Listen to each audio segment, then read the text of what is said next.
Every jiu-jitsu gym has that guy. The one the instructor gives a quiet nod to when someone overly aggressive walks in. And we all know how it turns out.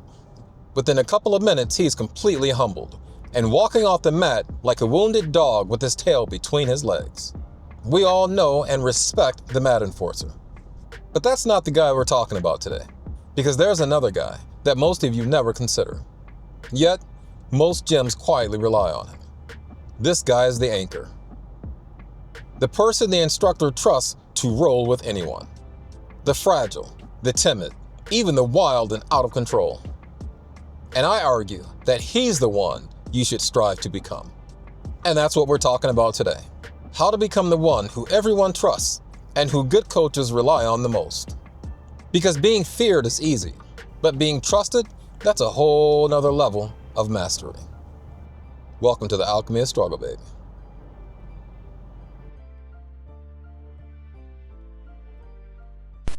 This video is inspired by a comment from Chaz Martin. He left this comment a few weeks back on the video about rolling with women. He said that he's the blue belt in the gym that everyone trusts to roll with the new people, much smaller people and newer women. And he takes pride in that role because it shows that the upper belts trust him. And after reading that comment, I realized that I've encountered a version of this person in every gym I've ever visited. But he's one that's rarely talked about. When people think of the most important person in the room, the mat enforcer is the one who first comes to mind. And although he plays an important role, he is not the most valuable guy in the gym. Because there's this other archetype, measured, steady. And every good coach relies on him far more than the enforcer, even if they won't admit it out loud. Because this is the person who's able to roll with the new white belt. The 120-pound woman who's afraid of getting smashed by a 200-pound dude dripping in sweat. The older guy who's coming back from injury. And even the wild, spastic newbie who has not yet learned how to control his body. He is skilled in keeping everyone safe, stabilizes the room, and protects the culture. But here's the most important part that many of us miss. He protects the gym from legal liability because he solves problems without escalating them. The enforcer, on the other hand, he solves them after the fact and sometimes makes them worse. So being the anchor is the real flex. Not only does it say something about your game, but it says even more about your character. And don't get it twisted. You don't become him by being nice. You become him by developing a level of control and precision that most people will never reach. Because anyone can go hard and smash, but the gym anchor is the guy who can apply pressure, transitions, and timing without injuring the other person. If you can only look good at 100% speed and strength, you are not ready for this responsibility.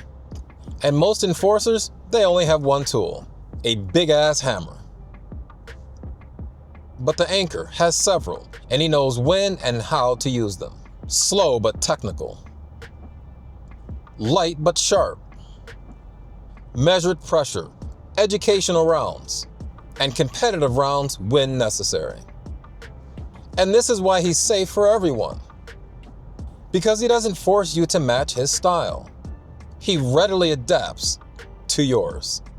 When rolling with a timid white belt or someone new, most people either go too slow and no learning actually happens, or they go too hard and end up injuring a person who never comes back. But the anchor does neither. He gives you just the right amount of resistance to help you grow without turning it into an all-out war. He doesn't spike emotionally or try to win something back out of embarrassment. And this is because he's not a slave to adrenaline or his pride.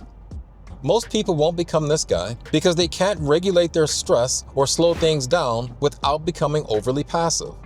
They can't match intensity without escalating, and they don't prioritize learning over dominance. Those are psychological thresholds, not technical ones. And many believe being the toughest guy in the room is the shortest path to mastery. But I call BS on that line of reasoning. Because when you can adjust your intensity on the fly, you unlock better timing. When you can control your ego like the anchor, you develop much sharper decision making.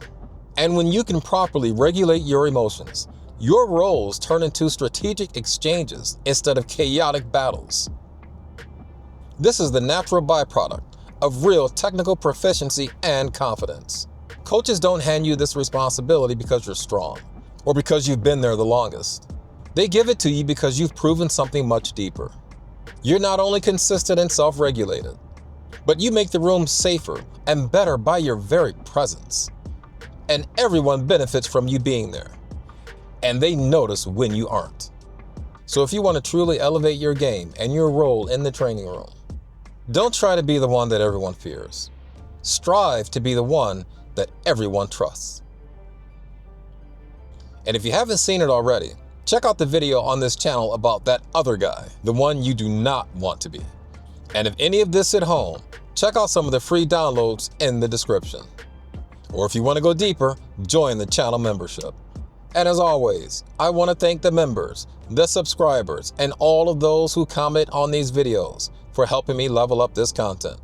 But remember, there are others who need this message, and they're probably in your own gyms. So let's help them find it. Like, share, and subscribe. Keep up the good fight and stay safe on those mats. Peace.